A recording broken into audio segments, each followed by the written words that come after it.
দিকে দিকে বলছে সবাই হীরকের রানী বাই বাই।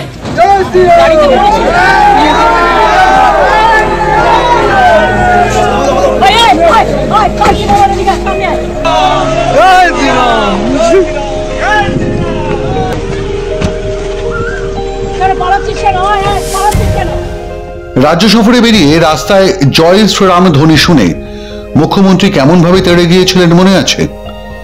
দিকে দিকে তার সমালোচনাও শুরু হয়েছিল। এবার মমতার সেই নানা ভূমিকা নিয়ে সোশ্যাল মিডিয়ায় আক্রমণে নামলেন বিরোধী দলনেতা শুভেন্দু অধিকারী। হীরক রানী পার্ট 1 বলে একটি ভিডিও নিজের ফেসবুকে আপলোড করেছেন তিনি।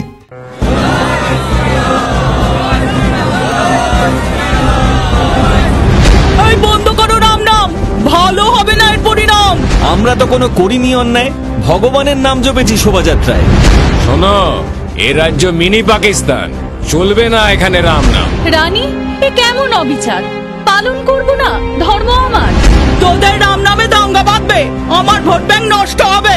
যতদিন চলবে আমার শাসন, শুধু হবে সংখ্যালঘু তোষণ।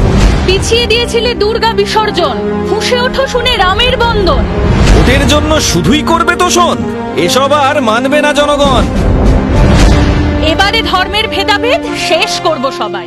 বিজেপির দাবি, ধর্মের নামে রাজ্যকে যে পথে এগিয়ে নিয়ে চলেছেন মুখ্যমন্ত্রী, তাতে আরো ভেদাভেদ বাড়ছে। তৃণমূলে ইন্ধন যোগাচ্ছে অশান্তিতে। বাংলার জনগণই এর জবাব দেবে।